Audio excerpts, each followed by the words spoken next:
Students welcome back to my channel physics SPC rotational motion का एक क्वेश्चन। A uniform circular disc of radius capital R mass M is rotating about an axis. इस पे ध्यान देना। Perpendicular to its plane and passing through its centre. A small circular part of radius R by two removed from the original disk as on the figure. Find the moment of inertia of the remaining part of the original disk about the axis as given above. तो देखो ये आपकी remaining disc है और ये centre O है, यहाँ से प्लेन के परपेंडिकुलर, ये प्लेन हो गया, डिस्क है ध्यान रखना, और इस प्लेन के परपेंडिकुलर सेंटर से पास होने वाली इस एक्सिस के अबाउट मोमेंट ऑफ इनर्शिया पूछा है। ठीक है, अब सोच के देखिए, अगर एक कंप्लीट डिस्क ले ले और इसमें से एक डिस्क काट के अलग कर दें, कर दी मैंने, तो क्या डायग्राम ऐसे बन जाएगा? हाँ। तो इस एक्सिस के अबाउट मोमेंट ऑफ इनर्शिया कैसे निकालें जरा समझो।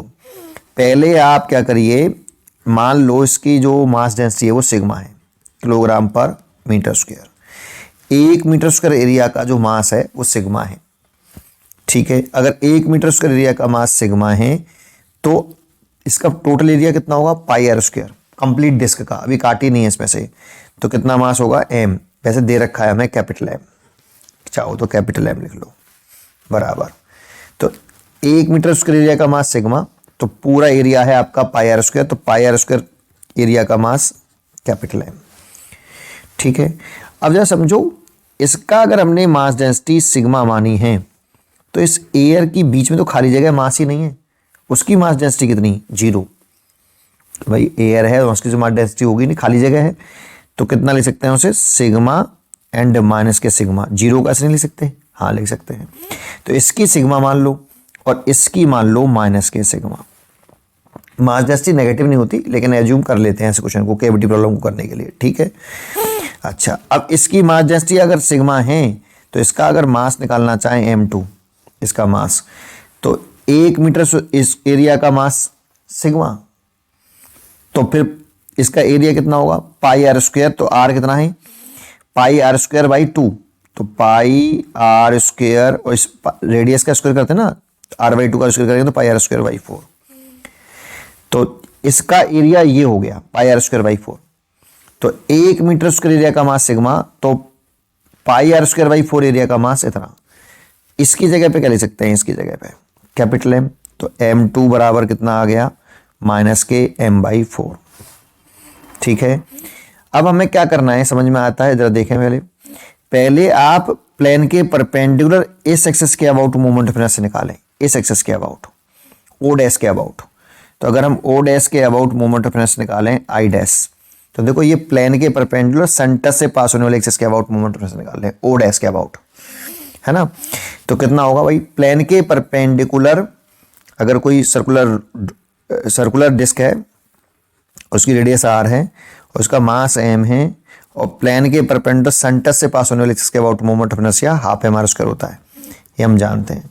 तो इसका मास कितना है बेटा?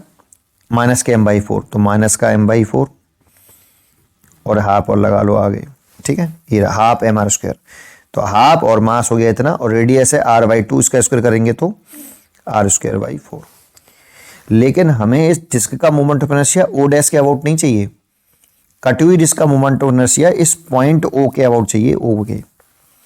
और ये वाला पॉइंट अगर तुम ध्यान से देखो तो मैंने सही बनाया है, इसके सरकमफ्रेंस पे ही लाई कर रहा है ओ, तो ये सही बनाया है। तो इस एक्सिस के अबाउट प्लेन के परपेंडिकुलर इस एक्सिस के अबाउट मोमेंट ऑफ इनर्शिया निकालना पड़ेगा। ये I2 मान लेते हैं, ये I2 मान लेते हैं। ये प्लेन के परपेंडिकुलर ऐसे है बेटा, और ये वाला पॉइंट, तो ये वाला पॉइंट है ओ वाला। ठीक है, तो I2 इज इक्वल टू लिखे हैं तो पैरेलल एक्सिस थ्योरम लगानी पड़ेगी। देखो ऐसे, ये दोनों पैरेलल एक्सिस बन गई। सर ये कर क्यों रहे हो भैया? ओ के अबाउट ही तो पूछा है moment of inertia remaining portion का, तो ओ पॉइंट तो सेंटर वाला पॉइंट है ना, और इसमें से काट के निकालो तो सर्कमफ्रेंस भी तो आएगा पॉइंट ओ। हाँ, तो इस वाली कंडीशन में इसका निकालें तो पैरेलल एक्सिस थ्योरम बन गई।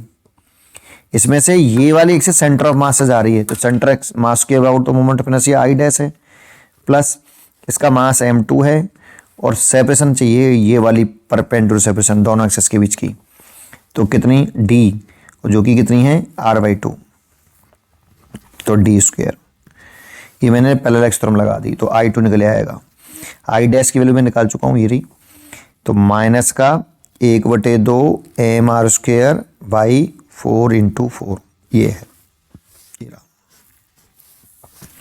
प्लस m2 की वैल्यू देखें तो माइनस के m/4 और d देखें तो r/2 उसका स्क्वायर करें तो r²/4।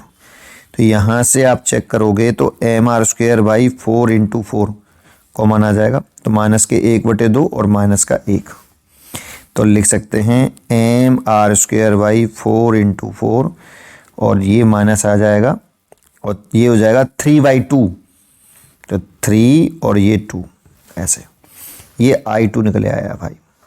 ये समझ में आया एक, तो ठीक है। अब इस एक्सिस के इस कंप्लीट डिस्क का मोमेंट ऑफ इनर्शिया निकाल लो। मैंने ये देखो कटी हुई रिंग का moment of inertia point O के अबाउट निकाल लिया। ये जो रिमूव्ड पोर्शन है ना उसका मोमेंट ऑफ इनर्शिया निकाला है मैंने। अब कंप्लीट डिस्क का निकालने मोमेंट ऑफ इनर्शिया I1 इसी एक्सिस के अबाउट ऐसे ओके, और प्लेन से पास होने वाला, प्लेन के परपेंडिकुलर और सेंटर से पास होने वाला एक्सिस के अबाउट, तो कितना 1/2 मास m है इसका और रेडियस r है, तो 1/2 mr²।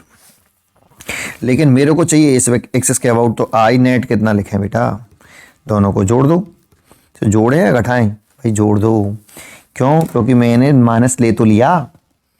आप क्या कर सकते हो, एक तो ये कर सकते हो कंप्लीट डिस्क का निकालो, ठीक है, इस माइनस साइन को मत लो, प्लस लेके चलो पूरे में I2 निकाल लो, फिर इसमें इस कंप्लीट डिस्क में से रिमूव्ड पोर्शन का घटा दो, है ना। तो I बराबर आई नेट इक्वल टू I1 कितना ईरा 1/2 mr² माइनस I2 कितना ईरा, माइनस का साइन ये रहा, इसमें है तो है ईरा, माइनस के 3/2 mr² बाई 4 मल्टीप्लाइड बाई 4। तो इसमें से हाफ mr² तो कॉमन आ गया, यहाँ 1 बचा, यहाँ 3/16 बचा, वो 16, हाँ ठीक है। और 16 एलसीएम ले लेंगे तो 1/2 mr², यहाँ से 16 एलसीएम ले लिया तो 16 माइनस के 3 13 हो गया। तो ये आ गया आपका यहाँ पे सॉल्व करके 13 mr² बाई 32, ये इसका आंसर है। उम्मीद करता हूँ कि आपको ये क्वेश्चन जरूर समझ में आया होगा। इसका आंसर है आपका 13 mr² बाई, ये वाला बी चॉइस इज करेक्ट। पढ़ते रहिए और खुश रहिए।